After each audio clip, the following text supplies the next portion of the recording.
Adam, let me start with the best opening right now in the NFL is where? Well, Dan, I think you go to Indianapolis and start there because if you operate with the assumption that Andrew Luck is going to get well, and I believe he will, then you get Andrew Luck as a quarterback and you get Chris Ballard as a GM. And to me, that's awfully attractive. Now, I know the Giants are a stable market, and after going through the instability that they have, you would think that the next coach there should and would get an extended run. You have the second overall pick in the draft. But I like to look at these things in the sense that you're also in a division with Carson Wentz for the next dozen years, Dak Prescott for the next dozen years. It's a tough situation. And so I think Indy appeals to me a little bit more. If you like Mitchell Trubisky, Chicago's a nice job. But that's dependent upon your taste in Trubisky. Dan, it just really comes back to the quarterback every time. Which quarterback do you think is the best quarterback of all the teams that have openings? And there's your answer. Yeah, but the Lions have the best quarterback. Well, then Detroit's a great spot to be. But do you think, how much of this with Gruden was he'd rather coach Derek Carr than he would Jameis Winston? Listen, I think that there's been a dance there that's gone on where Mark Davis has made attempts to go get John in the past. And I think that John just got to a point in his life after 9 years of broadcasting that it just became something that he wanted to get back to at some point. The itch would not go away. And you have a situation there where he does like Derek Carr quite a bit. And he wouldn't have taken a job unless he believed in a quarterback. I don't think he chose Derek Carr over Jameis Winston. Okay. I think that Oakland just made such a strong push that Tampa Bay wasn't even in it in that sense. I mean, they started dancing, they got serious, they got engaged, and if Tampa was ever going to come onto the scene, John already had a ring on his finger. Well, give me an idea of, are we looking at $10 million a year in part ownership here with the Raiders for Gruden? Dan, when it comes in, I will just say that the total value of the deal will be the richest deal that any coach has by a landslide. Now, I don't know that the ownership stake thing is going to come through. That had been discussed 2-3 years ago. My sense is it's not going to happen. That's my sense. Okay. But I do think that it's going to be a lengthy contract, very lucrative. And look, I just think that they made it such that he couldn't say no. And that's what you got. So whatever kind of contract we could conjure up in our own minds for what that would be, something that you can't say no to, that's what it's going to look like. What's the situation with Marvin Lewis? We have 6 openings now. How many more openings are we going to have? Well, here's the thing. Cincinnati's open. Marvin Lewis's contract is up, right? Okay, but it's the Bengals, though. It's the Bengals, and they could always bring him back. Yeah, I got it. It's a situation where he's talking with Mike Brown right now, and they're trying to see if there's something that can be salvaged. The plan, I think, was for him to move on. I think there are people in the organization that there have been issues with. But I think that they're trying to see if this could be salvaged. And they don't move to rush through these decisions. And, again, Marvin's contract's up. So, it's interesting to me because when we're bringing up all the great assistant coaching candidates out there who are being contacted, Matt Patricia, Josh McDaniels, Steve Wilkes, Chris Richard, nobody's brought up Marvin Lewis, who technically is allowed to be contacted. And I have a sense that some of that has gone on. So we'll see how. Again, I think when you talk about the candidates who are out there, Marvin Lewis's name should be included because he's a free agent right now. Now, he may go back to Cincinnati if they work it out and figure it out. That could happen. But he's free, Dan.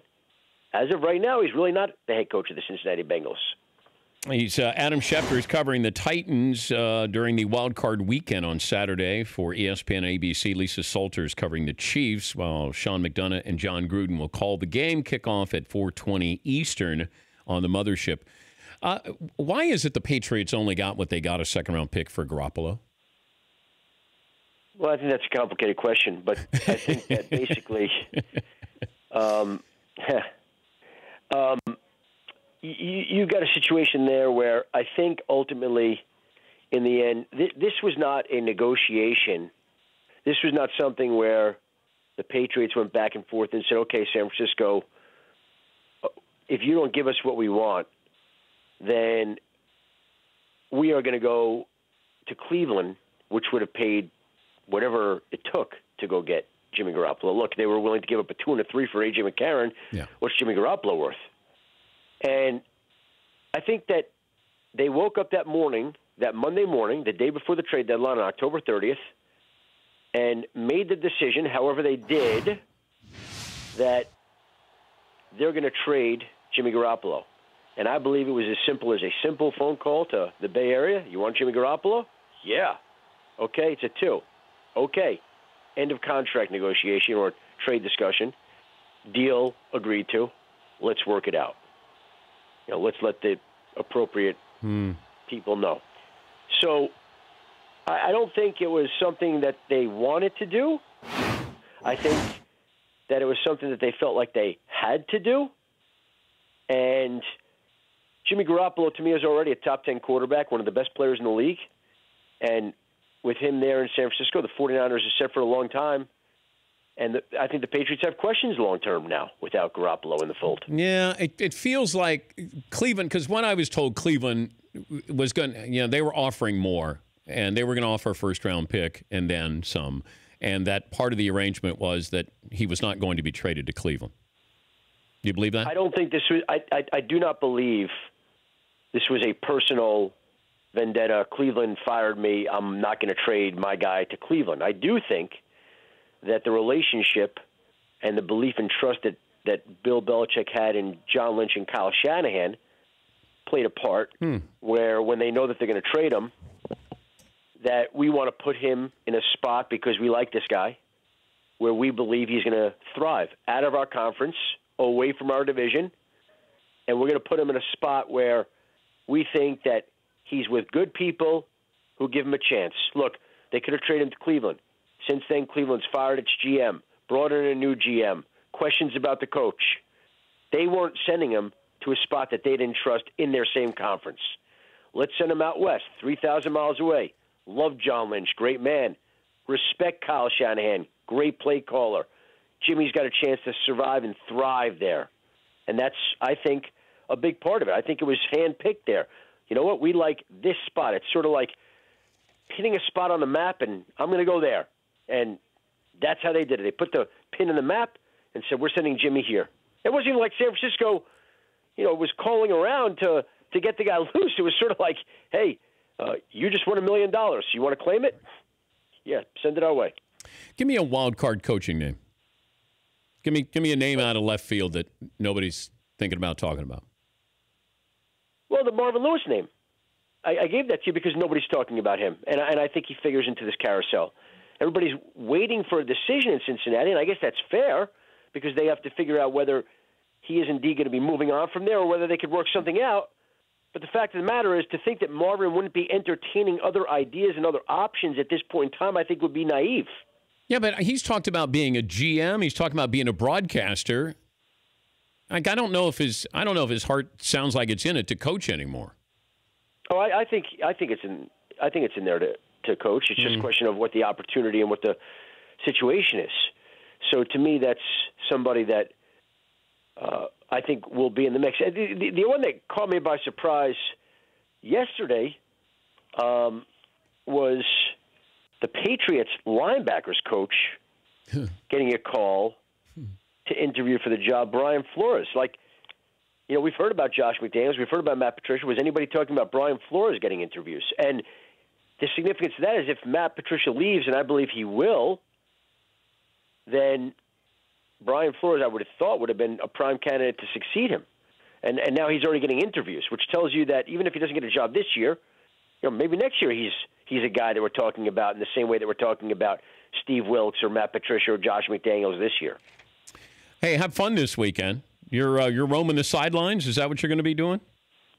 Yeah, Dan. Listen, I thought we were going to Jacksonville. Like they love to give us the quiet, sleepy place on Saturday afternoon in the first time slot, as you know.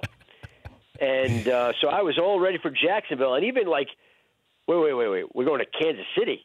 I've been to Kansas City. I covered Denver for 15 years, and I would go to Arrowhead every December. It seemed like, and there were years when I went when it was 35 below, and I thought, whoa, we're going to Kansas City instead of Jacksonville. Wow. Okay. Nice. Let's change the packing.